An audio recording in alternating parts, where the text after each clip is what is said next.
ಜೈ ಶ್ರೀ ಸೇವಾಲಾಲ್ ಗುರು. ನೆಕ್ಸ್ಟ್ ವೀಡಿಯೋದಲ್ಲಿ ಹಾಕ್ತೀನಿ ಅಂತ ಹೇಳಿದ್ದೆ. ಬಾಂಗ್ಲಾದೇಶ ಎಂಟ್ರಿ ಕೊಟ್ವಿ ನೋಡಿರಿ. ವೆಲ್ಕಮ್ ಬೋರ್ಡು ಬಾಂಗ್ಲಾದು. Welcome to Bangladesh. ಸೀದಾ ಬಂದು ಗುರು ದುಡ್ಡು ದುಡ್ಡು ದುಡ್ಡು ಗುರು. ಇಲ್ಲಂತೂ ನಮ್ಮ ಡ್ರೈವರ್ಗಳಿಗೆಲ್ಲ ಹೇಳ್ತಿರೋದು, ಮೆಹತಿಪುರ್ ಬಾಂಗ್ಲಾದೇಶ್ ಬಾರ್ಡ್ರ್ ಒಳಗೆ ಬರಬೇಕು ಅಂದರೆ ನಿಮ್ಮ ಹತ್ರ ಬರೀ ಚೇಂಜ್ಗಳೇ ಇಟ್ಕೋಬೇಕು ಗುರು. 100, 200, 500 ರೂಪಾಯಿ ಮಾತ್ರ ಇಟ್ಕೋಬೇಡ್ರಿ. ಯಾಕಂದರೆ ನಮ್ಮ ಇಂಡಿಯಾ ದುಡ್ಡಿಗೂ ಅಲ್ಲಿನ ಕರೆನ್ಸಿಗೂ ಭಾಳ ಇದು ನೋಡಿರಿ. ಇಲ್ಲಿನ ಆರ್ಮಿ ಈ ಥರ ಇರುತ್ತೆ ಗುರು. ಆರ್ಮಿ ಚೆಕ್ ಪೋಸ್ಟ್ ಇದು. ಒಳಗಡೆ ಹೋಗ್ತಾಯಿದ್ದೀವಿ ಬಾಂಗ್ಲಾದೇಶದೊಳಗೆ. ವೆಲ್ಕಮ್ ಬೋರ್ಡ್ ಬೇರೆ ಮಾಡ್ತೀರ ನಮ್ಮನ್ನು ಬಾಂಗ್ಲಾದೇಶದೊಳಗೆ. ವೆಲ್ಕಮ್ ಟು ಬಾಂಗ್ಲಾದೇಶ್ ಗುರು. ಒಳಗಡೆ ಬರ್ತಾ ಇದ್ದಂಗೆ ನೋಡ್ತಾ ಇದ್ದೀವಿ ಗುರು.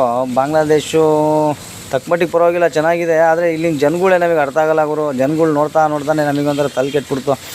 ನಮ್ಮ ಬ್ರೋಕರ್ ಬಂದ ಇವಾಗ. ನಮ್ಮ ಬ್ರೋಕರ್ ಬಂದು ನಮ್ಮನ್ನು ಅಲ್ಲಿ ಚೆಕ್ ಪೋಸ್ಟಲ್ಲಿ ಎಲ್ಲ ರಿಸೀವ್ಡ್ ಎಲ್ಲ ಕೊಟ್ಬಿಟ್ಟು, ಪಾಸ್ವರ್ಡು, ಗೇಟ್ ಪಾಸ್ ಎಲ್ಲ ಕೊಟ್ಬಿಟ್ಟು, OTP ಹೇಳ್ತಾನೆ ಅವನು ಆ OTP ಎಲ್ಲ ಕೊಟ್ಬಿಟ್ಟು ಸೀದಾ ಬಂದ್ವಿ ಇವರು.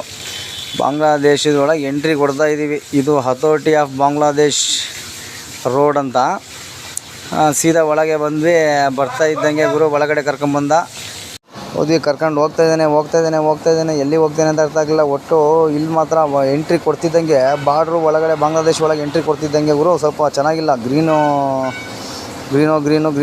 ಚೆನ್ನಾಗಿದೆ, ಸ್ವಲ್ಪ ಪರವಾಗಿಲ್ಲ. ಒಳಗಡೆ ಹೋಗಿದ ತಕ್ಷಣ ಮಾರ್ಕೆಟ್ ಒಂದು ಚೆನ್ನಾಗಿದೆ ಗುರು.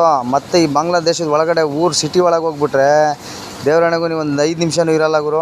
ಆ ಥರ ಇರುತ್ತೆ. ಸೀದಾ ಕರ್ಕೊಂಬಂದ್ಬಿಟ್ಟು ಗೇಟ್ ಪಾಸ್ ಕೊಡು, ಇಲ್ಲಿ ಇಸ್ಕೊಟ್ಟಿದ್ನಲ್ಲ ಅದನ್ನು ಕೊಟ್ಟೆ. ಸೀದಾ ಹೋದ ಅವ್ನು ಗೇಟ್ ಪಾಸ್ ಹತ್ರ.